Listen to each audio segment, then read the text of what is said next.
नमस्कार दोस्तों।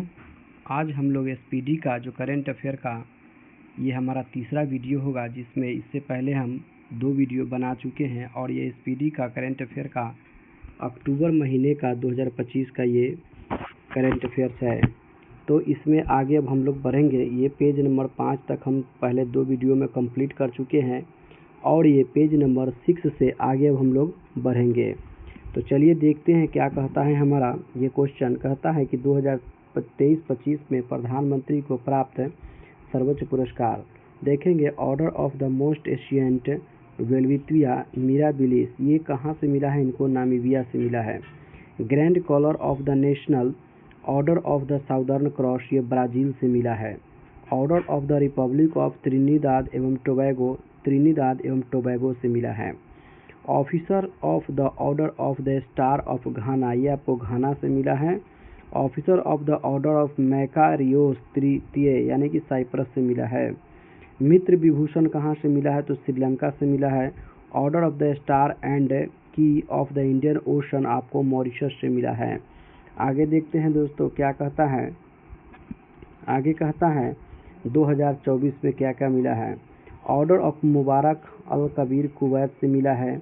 Order of excellence जो मिला है इनको कहाँ से मिला है? गुयाना से मिला है। Honorary order of freedom of Barbados, यानी बारबाडोस से मिला है। और डोमिनिका अवार्ड ऑफ ऑनर आपको डोमिनिका रिपब्लिक से मिला है। Grand commander of the order of the Nigeria आपको नाइजीरिया से मिला है।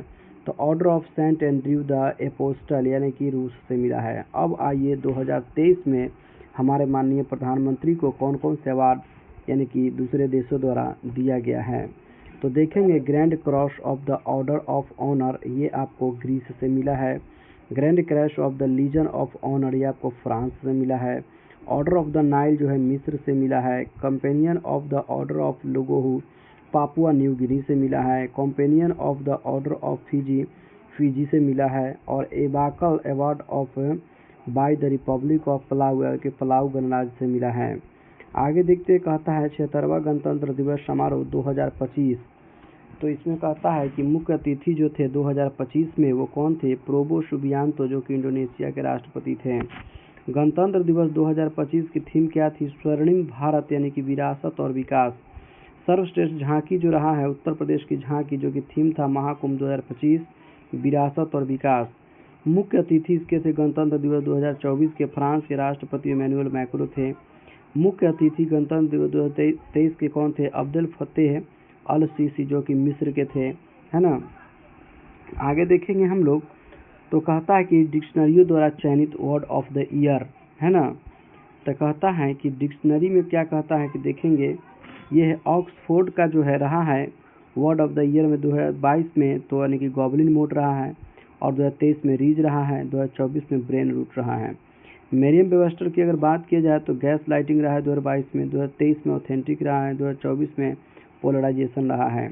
कैम्ब्रिज डिक्शनरी की बात करें तो 2022 में होमर रहा है। 2023 में हॉलुसिनेट रहा है। और 2024 में मैनिफेस्ट रहा है। डिक्शनरी अगर कोलिन्स की बात की जाए तो 2022 में परमाक्रिसिस रहा है। और 2023 में एआई रहा है। और 2024 में ब्राट रहा है। डिक्शनरी.com की अगर बात करें तो ओमेन रहा है। और 2023 में रहा है हॉलुसिनेट। और 2024 में डेम्यूर रहा है। चलिए दोस्तों, इसमें आगे हम लोग बढ़ते हैं तो देखते हैं क्या कुछ कह रहा है। तो अगला हमारा है कि इसरो वर्ष तथा इसरो का वर्ष 2023-24 के प्रमुख मिशन कौन कौन से रहे हैं। आप देख सकते हैं निसार जो रहा है जुलाई 2025 में GSLV F-16 रहा है, रॉकेट लॉन्च किया है। और एक्सियोम 4 की बात करें तो ये भी जून 2025 में भारतीय अंतरिक्ष यात्री EOS 9 असफल हो गया, जो कि 2025 में छोड़ा गया PSLV C-61 से। NVS 02 100वां कहता है 19 जनवरी 2025 से, यानी GSLV F-15 से। स्पेस डेक्स मिशन दिसंबर 2024 से PSLV C-16 से। और प्रोवा 3 मिशन जो है दिसंबर 2024 से, यानी PSLV C-59 से। GSAT 20 नवंबर 2024 से, यानी कि स्पेस एक्स फाल्कन 9, है ना। EOS 8 जो है अगस्त 2024 से। तो SSLV D3। आगे अगर हम लोग बात करते हैं तो क्या कहता है। तो देखिए कहता है कि InSat 3DS यानी कि 17 फरवरी 2024 यानी कि GSLV F-14 रहा है। एक्सपोसैट मिशन कहता है 1 जनवरी 2024 से PSLV C58 रहा है। चलिए आगे अगर हम लोग बात करते हैं तो कहता है कि इसरो का आगामी मिशन क्या क्या रहा है। चंद्रयान 4 जो रहा है 2028 में, यानी कि चंद्रमा से सैंपल लेकर पृथ्वी तक पहुंचना, 2028 में ये आगामी मिशन है। लुपेक्स जो है 2028 में ही है, जाक्सा जापान और इसरो की संयुक्त परियोजना है। गगनयान 3 जो है यह 2027 में 3 सदस्यों के चालक दल को भेजा जाएगा। गगनयान 1/2 2025 में है, भारत का पहला मानव रहित अंतरिक्ष कार्यक्रम है। शुक्रयान प्रथम जो 2028 का है, शुक्र के वायुमंडल का अध्ययन करने के लिए है। मंगलयान 2 जो है 2026 में मंगल ग्रह हेतु भारत का दूसरा इंटरप्लेनेटरी मिशन है। और निसार जो है 2025 में पृथ्वी की निगरानी हेतु नासा इसरो का संयुक्त मिशन है। आगे अगर हम लोग बात करते हैं तो प्रोजेक्ट चीता जो है इसका क्या कुछ उद्देश्य हैं तो देखेंगे। प्रोजेक्ट चीता के तहत 17 सितंबर 2022 को नामीबिया से 8 अफ्रीकी चीतों, 5 मादा और 3 नर को मध्य प्रदेश के कूनो राष्ट्रीय उद्यान में लाया गया, जिसमें से एक मादा चीता सासा की मौत हो चुकी है। इसकी निगरानी हेतु सरकार ने 9 सदस्यीय एक कार्य बल को 2 वर्ष के अवधि के लिए गठित किया है। इस प्रोजेक्ट के तहत अगले 5 वर्षों में कुल 50 चीतों को भारत लाने की योजना है। बाघ गणना रिपोर्ट अगर 2022 की बात की जाए तो क्या कहता है तो देखेंगे कि जारी करता है भारतीय वन्यजीव संस्थान 29 जुलाई 2023 को, और 2022 की रिपोर्ट 5वें क्रम की रिपोर्ट है जो प्रत्येक 4 वर्ष पर जारी होती है। कहता है कि भारत में बाघों की कुल संख्या 3682 जो कि 2018 में था, और यह 2967 हो गई है। विश्व का 75% जो बाघ है वो केवल भारत, सर्वाधिक आपको मध्य प्रदेश में 785 हो गया है। ताज़ा जारी रिपोर्ट के अनुसार अगर बाघों की कुल संख्या न्यूनतम देखा जाए तो 3167 एवं अधिकतम 3925 संभावित है। औसत वृद्धि दर अगर बात करें तो 6.1% है ना। 2018 और 2022 के बीच बाघों की संख्या में वृद्धि 24.1% दर्ज की गई है। जिम कॉर्बेट रिजर्व कहता उत्तराखंड में देश के सबसे ज़्यादा बाघ कितना है तो 260 बाघ है ना।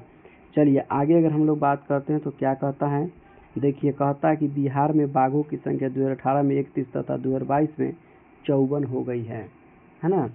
चलिए अब आगे हमारा क्या कहता है, देखिए कहता है कि 2024-25 में आए तूफान एवं चक्रवात में क्या कहता है।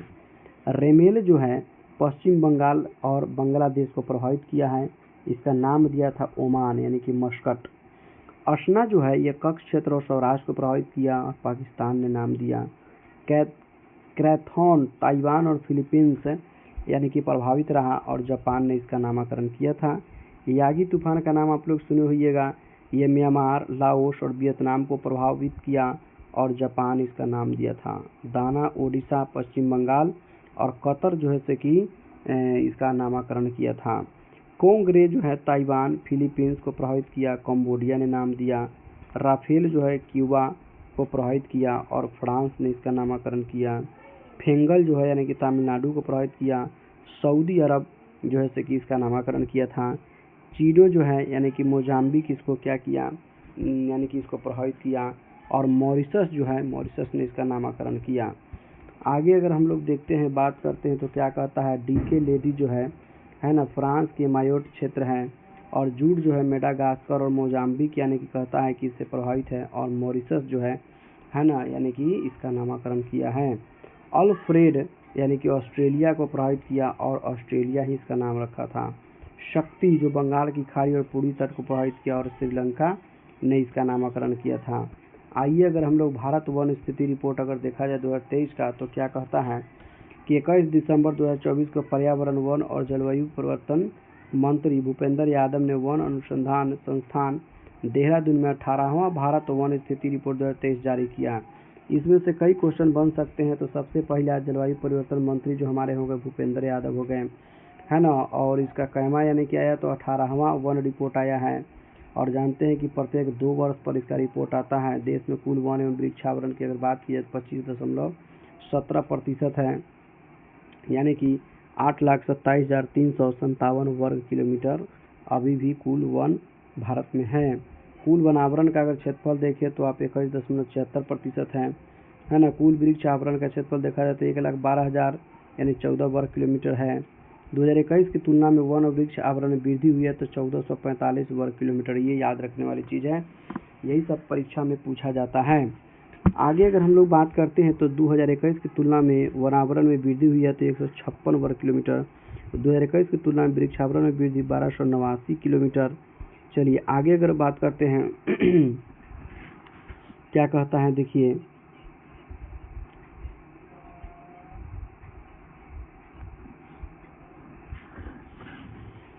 कहता है कि वन और वृक्ष आवरण में सर्वाधिक वृद्धि वाले 3 राज्य, तो पहला छत्तीसगढ़ यानी कि 684 किलोमीटर के स्क्वायर के हिसाब से, दूसरा उत्तर प्रदेश, तीसरा उड़ीसा। वनावरण में सर्वाधिक वृद्धि वाले 3 राज्य यानी कि मिजोरम जो कि 242 किलोमीटर स्क्वायर में है, गुजरात, उसका तीसरा आपको उड़ीसा है। क्षेत्रफल में सर्वाधिक वन एवं वृक्ष आवरण वाले राज्य कौन है, तो मध्य प्रदेश है ना। क्षेत्रफल में सर्वाधिक वन एवं वृक्ष आवरण वाले राज्य ये हो गया। और अरुणाचल प्रदेश, महाराष्ट्र।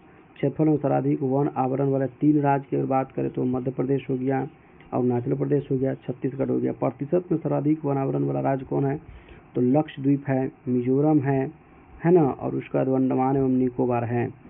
चलिए आगे अगर बात करते हैं तो क्या कहता है,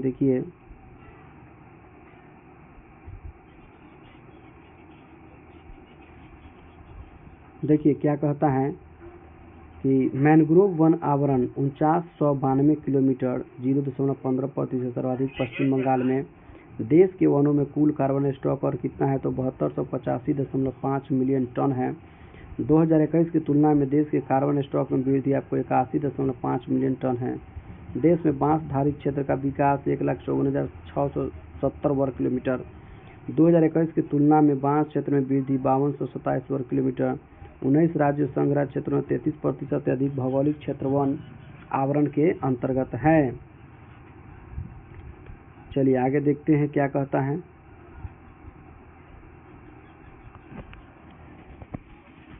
आगे कहता है, आप देख सकते हैं कि प्रमुख कृषिगत उत्पाद भारत एवं विश्व। चावल में अगर सबसे प्रथम है पूरी दुनिया में तो चीन है, भारत में पश्चिम बंगाल है। आलू और गेहूं में कौन है, तो चीन है और यहाँ उत्तर प्रदेश है। मक्का में आगे कौन है, तो अमेरिका है और यहाँ कर्नाटक है। दलहन दाल में कौन है, तो भारत है, यहाँ मध्य प्रदेश है। मूंगफली में कौन है, तो चीन है और यहाँ गुजरात है। गन्ना में कौन है, तो ब्राज़ील है और यहाँ उत्तर प्रदेश है। जूट में कौन है, तो भारत है और पश्चिम बंगाल भारत में प्रथम नंबर पर है। तंबाकू की बात करें तो चीन है और यहाँ आंध्र प्रदेश है ना। तो ये सब भी कई बार क्वेश्चन जो है कि पूछ दिया जाता है। आगे देखेंगे हम लोग। प्राकृतिक रबर की अगर बात की जाए तो थाईलैंड इसमें आगे है, यहाँ केरला है। कॉफ़ी में तो ब्राज़ील है, यहाँ कर्नाटक है। सूरजमुखी में केरल है, तो ये यूक्रेन है, तो यहाँ पर कर्नाटक है। अगले प्रश्न पर चलते हैं। ज्वार में अगर दुनिया में आ गया तो अमेरिका है, तो यहाँ महाराष्ट्र है। कपास में कौन आ गया, तो चीन है, तो यहाँ गुजरात है ना। आगे कहता है प्याज में तो चीन है और यहाँ महाराष्ट्र है। चाय में कौन है, तो चीन है, तो यहाँ असम है। सोयाबीन में कौन है, तो अमेरिका है, तो यहाँ मध्य प्रदेश है। दूध में कौन है, तो भारत ही आगे है और भारत में सबसे आगे कौन है, तो उत्तर प्रदेश है। आगे कहता है चीनी की अगर बात की जाए तो चीनी में भारत है और यहाँ महाराष्ट्र है। मसाला में भारत ही है, मध्य प्रदेश है, यहाँ आगे है। कुल तिलहन की बात की जाए तो भारत है और यहाँ पर राजस्थान है। चलिए आगे अगर हम लोग बढ़ते हैं तो देखते हैं क्या कहता है। प्रमुख खनिज उत्पादन भारत एवं विश्व में देखेंगे। कोयला ग्रेफाइट में कौन आगे चल रहा है, तो चीन चल रहा है, यहाँ उड़ीसा। हीरा में कौन आगे है, तो रूस है, तो यहाँ मध्य प्रदेश है। तांबा में कौन है, तो चिली है, तो यहाँ मध्य प्रदेश है। लौह अयस्क में कौन है, तो ऑस्ट्रेलिया है, तो यहाँ पर उड़ीसा है। चांदी में आगे मैक्सिको चल रहा है, तो यहाँ राजस्थान है। कच्चा तेल में अमेरिका आगे है, तो यहाँ राजस्थान है। प्राकृतिक गैस में अमेरिका है, तो यहाँ असम है। बॉक्साइड में ऑस्ट्रेलिया है, तो यहाँ उड़ीसा है। मैग्नीज में आपको दक्षिण अफ्रीका है, तो यहाँ मध्य प्रदेश है। तो इस तरीके से हमारे भी भारत में बहुत सारे खनिज पदार्थ पाए जाते हैं, आप देख सकते हैं। आगे कहता है सोना में अगर चीन आगे है, तो यहाँ कर्नाटक है। अभ्रक टंगस्टन में अगर चीन आगे है, तो यहाँ आंध्र प्रदेश है। यूरेनियम में कजाकिस्तान है, तो यहाँ आंध्र प्रदेश है। जिप्सम में अमेरिका है, तो आपको राजस्थान है। सीसा में कैडमियम है, तो यहाँ पर यानी कि सीसा कैडमियम में चीन है, तो यहाँ राजस्थान है। निकेल में आपको इंडोनेशिया है, तो उड़ीसा है। क्रोमाइट में अगर दक्षिण अफ्रीका है तो यहाँ उड़ीसा है। टीन में अगर चीन है तो यहाँ पर छत्तीसगढ़ है ना। इस तरीके से आगे अगर हम लोग देखते हैं तो क्या कहता है कि इस्पात में कहता है कि चीन आ गया तो यहाँ उड़ीसा है। प्लेटिनम में कौन है तो दक्षिण अफ्रीका है तो यहाँ उड़ीसा है। तो इस तरीके से हम लोग ये देख सकते हैं। आगे कहता है स्थलों शहरों अभियानों के परिवर्तित नाम, है ना। क्या कहता है कि अहमदनगर रेलवे स्टेशन का महाराष्ट्र में जो है उसका नाम क्या कर दिया गया है तो अहिल्यानगर रेलवे स्टेशन कर दिया गया है। जलालाबाद उत्तर प्रदेश में है, उसका नाम अब परशुरामपुरी कर दिया, परशुरामपुरी। खैरथल तिजारा जिला जो कि राजस्थान में, इसका नाम है भर्तृहरि नगर। राष्ट्रीय जन सहयोग और बाल विकास संस्थान सावित्रीबाई फूले राष्ट्रीय महिला और बाल विकास संस्थान, इसको कर दिया गया है। इस्लामपुर जिसको कहा जाता था जो कि महाराष्ट्र में है, उसका अब नाम रख दिया गया है ईश्वरपुर, है ना। इस्लामपुर का नाम क्या कर दिया गया, ईश्वरपुर। कार्नाक ब्रिज जो कि मुंबई में, इसका नाम सिंदूर ब्रिज। बेंगलुरु सिटी यूनिवर्सिटी का नाम doctor Manmohan Singh city university. Mexico की खाड़ी का नाम अमेरिका की खाड़ी हो गया है। ऑरलम वन्य जीव अभयारण्य केरल में, उसका ऑरलम तितली अभयारण्य हो गया है।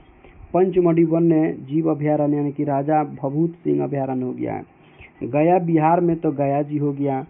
सिलक्यांग सुरंग उत्तराखंड में तो बाबा बौखनाथ सुरंग हो गया।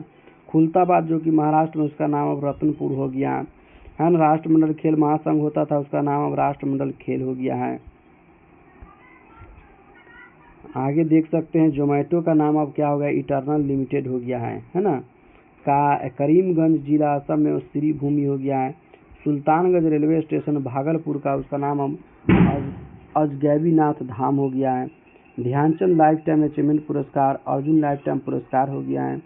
सराय काले खां चौक दिल्ली में है तो उसका नाम बिरसा मुंडा चौक हो गया है। काकसर ब्रिज लद्दाख में तो कैप्टन अमित भारद्वाज सेतु हो गया है। फोर्ट विलियम कोलकाता, उसका नाम विजय दुर्ग हो गया है। पोर्ट ब्लेयर का नाम अब श्री विजयपुरम हो गया है।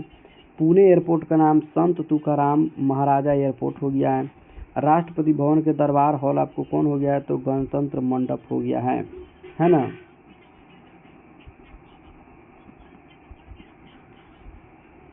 राष्ट्रपति भवन के अशोक हॉल का नाम क्या हो गया तो अशोक मंडप हो गया है। जोशीमठ तहसील चमोली उत्तराखंड का नाम ज्योतिर्मठ हो गया है। कोसिया कुटोली तहसील नैनीताल उत्तराखंड का नाम कैंची धाम हो गया। सौराष्ट्र क्रिकेट एसोसिएशन स्टेडियम का नाम निरंजन शाह स्टेडियम हो गया है। अहमदनगर जो है उसका नाम अब अहिल्यानगर हो गया है। चिरंजीवी योजना राजस्थान का, उसका नाम हो गया मुख्यमंत्री आयुष्मान आरोग्य योजना हो गया है। अयोध्या रेलवे स्टेशन का नाम अयोध्या धाम जंक्शन हो गया है। झेलम स्टेडियम जम्मू कश्मीर का नाम क्या हो गया तो जनरल बिपिन रावत स्टेडियम हो गया है।